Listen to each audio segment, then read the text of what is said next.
All Let's right, we're just going to go. try that entrance one more time. Oh, we are? Okay, that's One more fine. time. Yeah, there Let's we go. try it. Hi, guys. Little technical issue. Let's do it Bye. again. Bye, but we'll be back.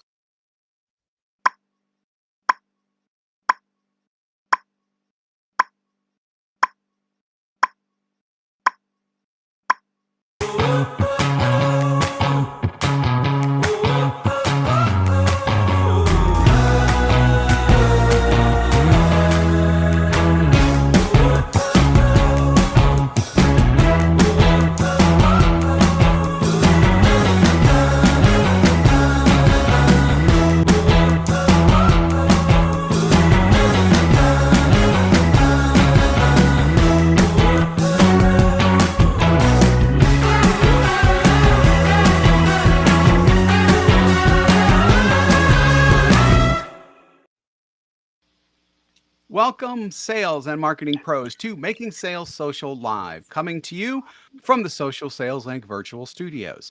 I'm Bob Woods, and I'm joined by my SSL teammates, Bryn Tillman and Stan Robinson. How y'all doing today? Great, Bob. Doing Stan. excellent.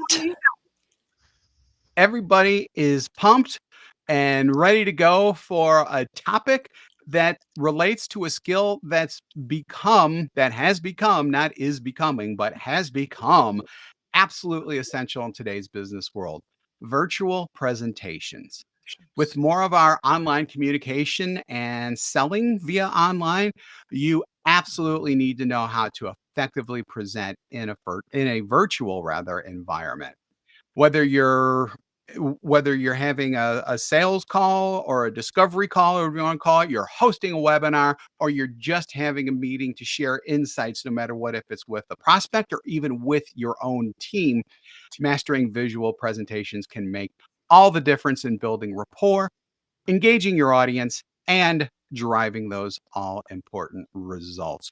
Bren, you had said earlier that you have a book that you like Yeah. on this So, topic. in the beginning of the pandemic, when everyone went virtual, it was amazing how few people were good at Zoom. Like they were all the way down where you could just see their eyes, like Wilson from Home Improvement, or they were way too close, or, right? And then Julie Hansen put out a book called Look Me in the Eye. And I think it transformed the way that salespeople specifically started to use virtual for, the Zoom for sales conversations. And as you said, many different networking conversations. And so, kind of when we were going through what are some areas that salespeople need. Now, we teach the social selling, we teach you to get to the conversation, but then people get stuck. How do I run this conversation? And of course, we've got lots of ideas around that. But today, we're really going to talk about the virtual presentation piece, not necessarily the scripting piece. A Right. lot of this is inspired by Julie Hansen. So if you are looking to get better at mastering the art of virtual presentations, we're not the people to hire. She is. So Absolutely, absolutely. So if there's one bona fide takeaway you have, is get that book, and its title again is, Brent? it's called Look Me in the Eye And it's by by whom? Julie Hansen. Julie One Hansen. more time, because you cut out. By who? Look Me in the Eye by Julie Hansen. Julie Hansen, Hanson or En? Ian. En. Okay. I would have went with Owen, so Yep. I'm really Thank you, glad I Bob. asked with that. Yes, you and I were thinking the same thing. I'm picturing Yeah. Hanson in my So head. so let's get this rolling. I'm going to toss out some questions. I have some ideas. I'm sure y'all have some ideas as well. So number one, I think we should just get right into the biggest challenge or challenges, because I'm sure we probably all have different things people face with virtual presentations. I'm happy to start on this one, Bob. That's okay. Certainly. Okay, Tag, I'm you're going to it. jump in, and I'm going to say, and a lot of this, I think we've all experienced, was just maintaining audience engagement, right? Mm, One thing when we're doing full-on courses and presentations and trainings, even in our coaching, we really encourage people to have their video on, because when the video is off, they're most likely multitasking. they're Mhm. most likely doing some other things. So I have my one client. It's such an amazing thing. So I'm going to name drop them. Comerica Bank. Everyone has their video on all the time. And unless like they step away for 30 seconds and they turn it off and come back, but I absolutely love it. And the engagement is so much higher, and the impact the training has is so much higher. So I think in a virtual setting, it's really easy for attendees to become distracted.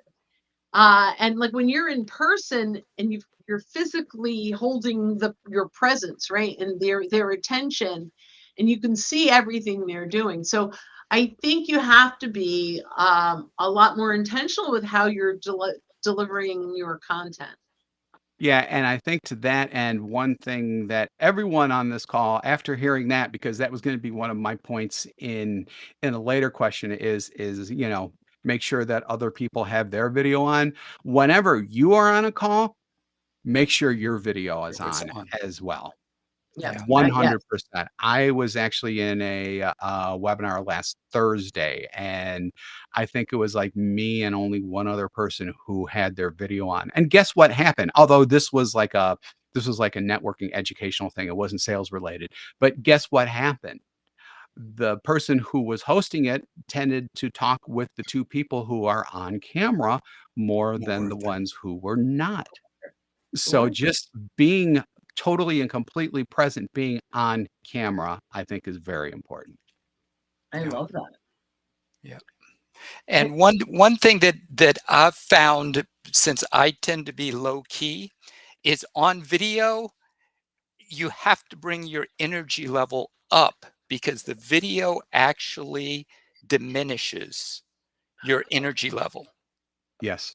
So So it's a stretch more for some of us than others, but I have to consciously think about, okay, you need more energy on the video because of how it comes across, and I just love Yeah, that. one of many effects. yeah, 100% as especially when, you know, all of these windows, especially if you're in a heavily attended webinar, all these windows are so freaking small. Small. You can't really feel energy from people. So, I mean, just having just energy and we're not talking about acting like a clown or whatever. Just bring energy, and that could be, maybe through just enlivening your voice a little bit. One thing that I tend to do is what I'm doing right now, actually using your hands more, Hands. because I bet you use your hands when you talk and you don't even think about it. Don't sit on your hands when you are either presenting or you're on the other end and you are an attendee. It doesn't really matter what. Bring the energy so that people can feel the energy. They can start to get to know you, and depending on the situation, who knows what could happen, but people will say, "Hey, I remember that person from that presentation or from that meeting or whatever." I Yeah. love that. What's our second one? Second one is, how can presenters build rapport with their audience in a virtual environment? So I'm going to start this one really quick, and that's by engaging early and often, and especially using the tools that are available to you within these platforms. So we use Zoom mainly, so I'm going to be talking about mainly Zoom.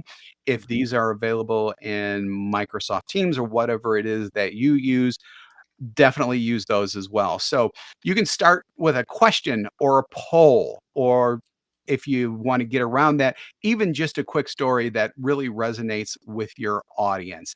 And just make sure that you're making things truly interactive so that people feel like that they're part of the conversation and not just passive listeners. If you're up there and it's feeling just like a college professor in front of a classroom of 2 or 300 people. Guess what people on the other end are gonna feel like? That they're in a college classroom with 2 or 300 other people. You have to make sure that you're getting that interactivity. So questions, polls, another great thing to do, and you have to kinda schedule this out ahead of time and kinda plan ahead of time, which is something that you should be doing anyhow, but also breakout rooms. If you have a big enough audience Mhm. and you wanna, like, segment people out so that they're feeling like they're being heard, um, these separate rooms for engagement are also very big. I Yeah. love that. I'm gonna yes and that, and I'm gonna say, let's play with this right now. So engagement, even if you don't have a full-on poll, if you are live with us and you're like, man, I absolutely crush virtual presentations, put a number one. If put a number two, if you're like, I'm pretty good at it, but I'm looking to learn a little bit more, or number three, man, I am so excited to learn about virtual selling and I'm going to go buy Julie's book, Look Me in the Eye, because I got to nail this thing. Put in number three, right? And so now what we're doing, to Bob's point, is we're bringing in engagement. Even if you're watching this in the replay, obviously, if you're listening on the podcast, you can come find it. But we have our first one came in. We have a number two, right? Thank you, Letty. And by doing that, we are definitely bringing in engagement. So I love that. I'm going to throw, and I have another number. Yeah, so this is great, and I love it. And I think we're around a number two as well. We're gaining maybe a 2.5, hopefully. I'm going to add three quick things. Number one, and this is the big message that I learned, one of the big messages I learned from Julie's book was make eye contact. But here's the problem, and this is always a challenge for me. If I'm looking down, now if you're watching us live, you'll see this. If you're listening, just picture me in the top row and I'm looking down to Bob's box because he's Right. talking. I am now no longer making eye contact with the audience. So you have to remember eye contact is not with the people or that have their cameras on, but it's actually with the camera. So one of the things I try to do when someone is talking is I try to bring their picture to be underneath that camera so that when I'm looking, I can look at their picture, but they also feel like I'm looking at them. So that's one. I think I said I'm going to say three things. That means I have to remember what the other two were. Oh, use names. Yes. Like, Ooh. use their names, right? Hey, Bob, what do you think about that? Stan, what are your thoughts around this? Dion, you're a number two. Tell me, what's the number one thing that you'd like to get better at when it comes to virtual presentations? So now I used, and is it Letty? Letty, maybe? I hope Letty. I'm saying it I would right. assume so, yeah. That's what I said. Hopefully, I was right. Yeah, yeah, yeah. So like, what are you doing, right? Or what are you looking to improve, right? And so we're using names of people in the audience to create that. And I think that's really important. Um, and then I don't love this one, but I like in the beginning, before you go live, a lot of people say, put in where you're from, right? Oh, I yeah. don't, Put in I don't something. love that. But I would say something that's relevant. So maybe I would put something out into the world around, so as people are coming in, so, um, you know, who's your number one podcaster? What's the number one podcast you listen to? Like something that's more relevant than where are you from? Mhm. Yeah. I will sometimes say, hey, put your LinkedIn URL in the chat so you guys can network and connect with each other. So I think like those are some things that we can do to build rapport. Yeah, it's another really good one. Obviously, if you are on a straight sales call with just one other person, you wouldn't do that necessarily, but in those more webinar and group meeting types of situations, obviously, you can go ahead and do that and do that effectively. Stan, what do you have any thoughts? You all covered it. I was going to talk about names. The only other one, which is kind of cheating, but if you know who's going to be on in advance, you can send them a LinkedIn invitation, say, hey, looking forward to connecting on this Oh, upcoming meeting. But that's not going to happen in most instances, but take advantage of it when it does. I yeah, love so that. You're yeah, building rapport yeah. before. Yeah, I don't know how that's cheating because it's a great idea. So we just won't call it cheating. How does that sound? No, it's perfect. So, Where we are, question number 3 is kind of like number 2. Let's see if we can get some additional ideas out of it. What are some techniques to make virtual presentations more interactive? And I've already kind of gone through polls and surveys. Bryn did the numbers thing. One thing that I would add would be, at least in Zoom, I think you can do this in other ones, other platforms, that you can actually put in, what do they call them? Reactions, Bryn? Yep. Mm, Yeah, you can put in reaction. One is like a thumbs up, one's like a heart, one is like applause or something like that. You can encourage that type of thing throughout as well, to just kind of gauge where people are and how they're feeling about whatever it is you're talking about throughout the presentation.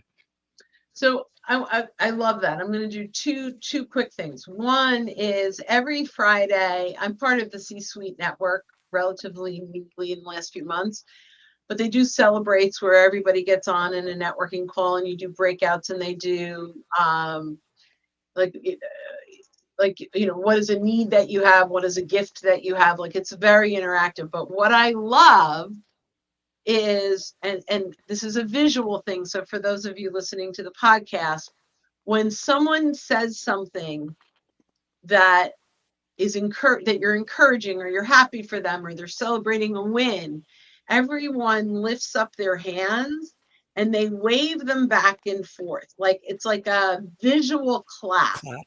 Mhm. And it's really cool because even if I'm distracted and I start to see this, I lean in, right? Because everyone is engaging. So if you're on the podcast, it's just a very visual, hands up, flapping back and forth, not, but, it's very, very visual and it's very engaging. The last thing that I'm going to say, because we talked about all those things like the polls in the breakout rooms, I would say, because what I just did earlier was a close-ended question. Put in a 1, put in a 2, put in a 3. A really good way to get engagement is an open-ended question. So Mhm. maybe I put out, what's your big win this week? What's your big ask this week?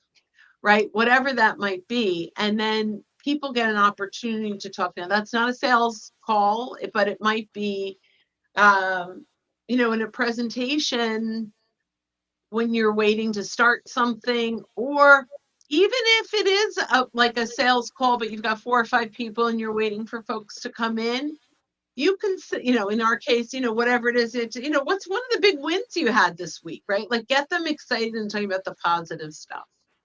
Yep. Yeah. So that's my thought. Does Stan have thoughts? Not anything to add to this one. I have a couple things on the ones that we're coming to. Great. So then So Ah. not to I'll be be redundant. last in the future ones. Sounds good.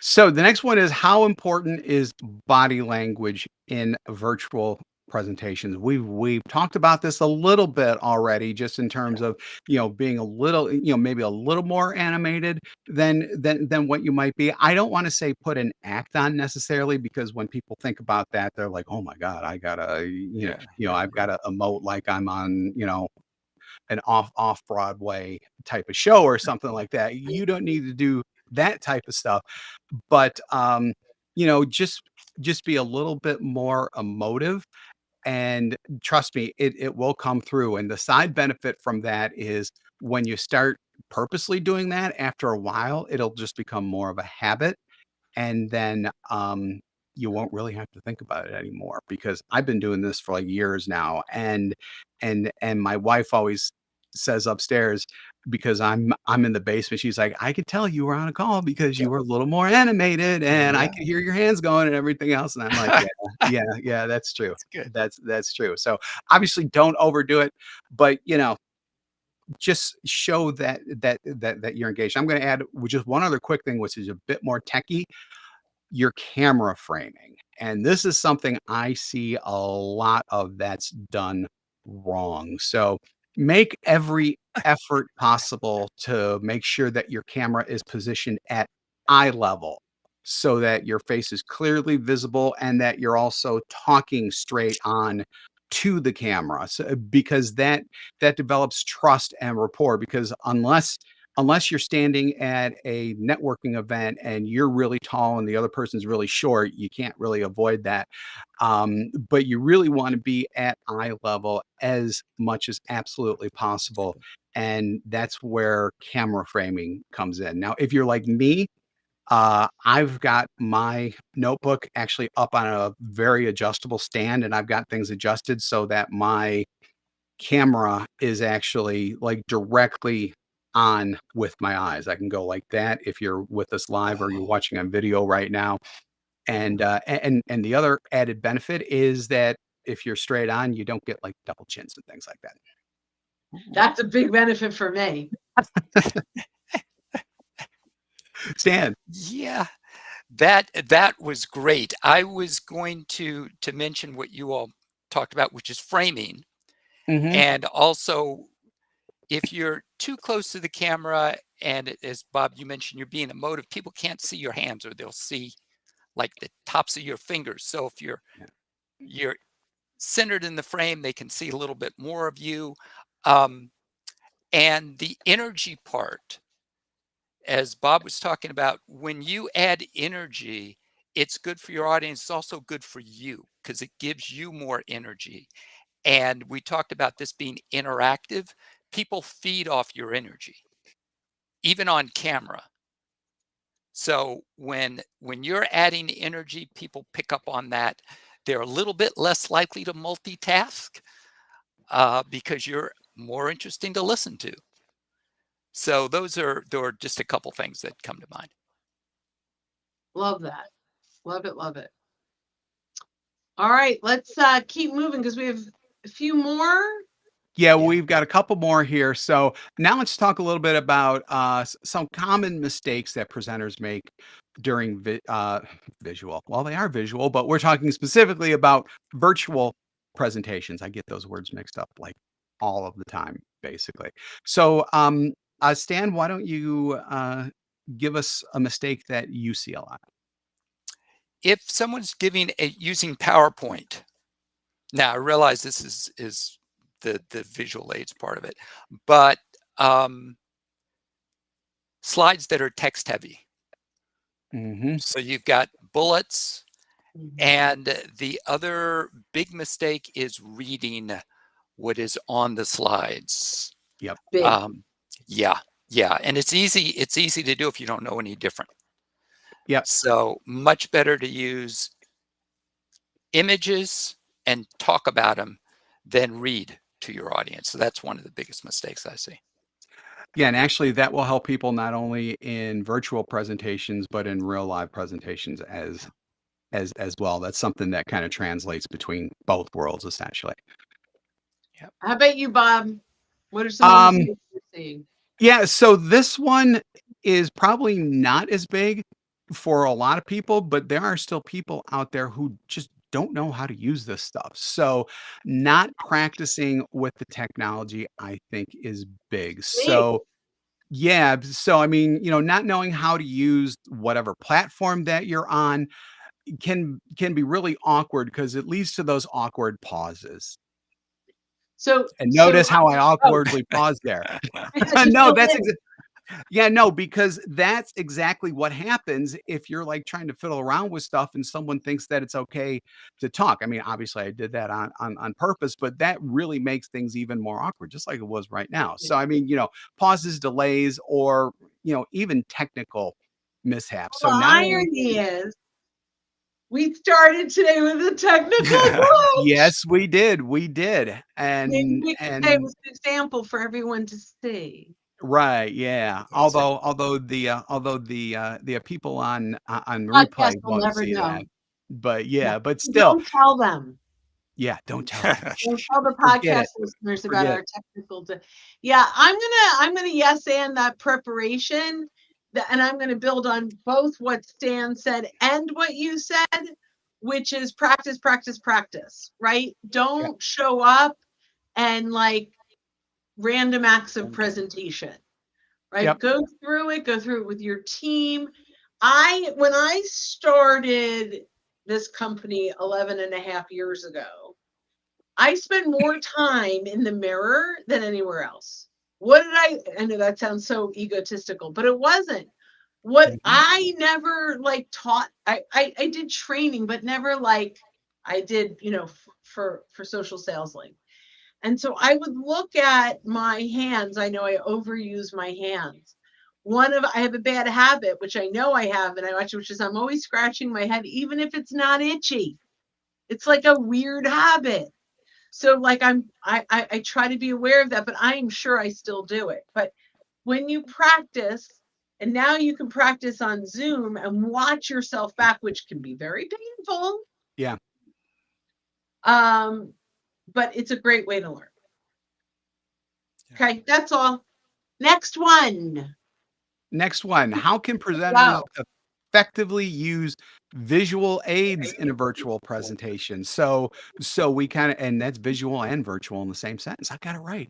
But but this is really important. Kind of goes off of a question before, but now let's dive into things a little bit more. I'm going to start it off with a really short one, and that's use multimedia to break the monotony. And that's Mm, short video clips or screen shares, which we we kind of do screen shares. I mean, sometimes we do them more than others, depending on the circumstance. If we're in training, obviously we do a lot of screen shares, but for like more general ones, just keep in mind that if you're on a screen share for too long, you might lose people unless you're really addressing it. Short video clips will always break the monotony. Just make sure that they're short, TikTok length short or whatever, unless you're like really Irrelevant. explaining something. Yeah, if it's oh yeah. extremely relevant or whatever. But and it's just like Brian said, just ensure that whatever you share is directly relevant to whatever message it is that you are providing. Yep. That's great. Everything else I think Stan covered in the kind of that question, right? It's funny, Bob. Go ahead, Bob, because I was about to say something. And it looks Oh, No, like no, you're no. go Go ahead ahead. and say something. Yeah. Simple visual aid. I'm about to make 3 points. Number one, number two, number three. You can use your hands to help you. I thought And you it were going to give actually, us three, yep, but that was the yep, example. that was the example. Yep. I'm on. What are they? What are the three? Ah, What are the three? Yep. that was Probably. great. Yeah. Yeah. So the point being, and the people on the podcast, what I'm doing is when I say I'm going to put 3 points, I put up three fingers so people can see them. Yeah. And then I So did number that's one, tell them what you're going to number tell them, three. tell them what you told them. Yep. Yep. That's an example of 3 points. Yep. Yep. So I that love was it. excellent. That was excellent. I've got one more really, really, really fast one, I promise. And I don't see this a lot anymore, which is good. So I think that people are finally picking up on this, using animation and transitions sparingly. Because once upon a time, when PowerPoint came out, my God, there was stuff flying on and off the screen and everything else. I mean, it seemed like Star Wars. I think when it first started, you can use them thoughtfully and sparingly because you want to emphasize key points without overwhelming the audience and thinking that they're at a Steven Spielberg film. So can I share just really quickly? I know we're like over Yeah. time, but this is such a good point. When I was at Sales 3.0 in Vegas, there were some amazing presentations. And I tend to take pictures of Mhm. the presentations and then I might share them on social or whatever, right? Yep. So when you have 3 points for a slide and you're clicking for each point, I'm waiting to take the picture of the whole slide and I'm Yeah. missing half of what you're talking about. Yeah. So in those opportunities, I would prefer to see all at the whole slide at once, unless there's a quiz, like answer this and then you have the answer. But Mm, I really prefer to see the whole slide. If you want there to be kind of building up to it, do it dot dot dot so I know that the answer is going to be on the next slide. But that's my preference. There's something else that I just saw very recently that I thought was a highly effective as well, and the person who gave the presentation said it up front.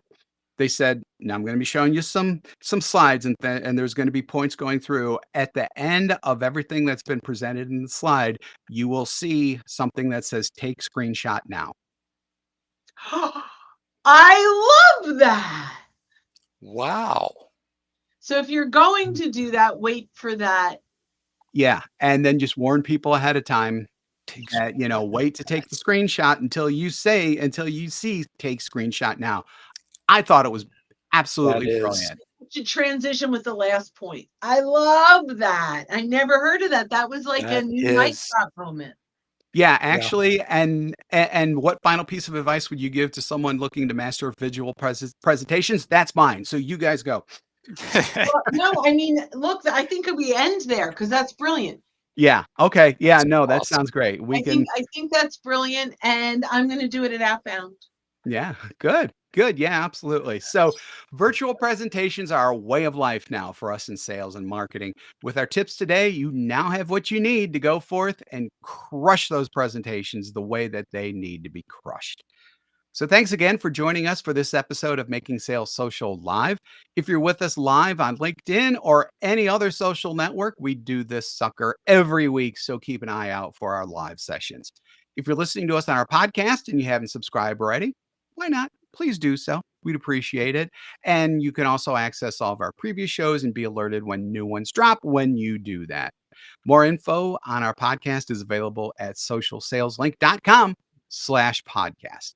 We do 2 shows weekly, this one and our Making Sales Social interview series, where we talk with leaders and experts in sales, marketing, business, and many more areas. And I don't know about you guys, but I've got a couple of interviews coming up in the next couple of weeks that I'm really excited about. We So just had a definitely, couple that were amazing. yeah, definitely check that out as well. So Yeah. when you are out and about, be sure to make your sales Social. Social. We're so bad at excellent. this. We'll get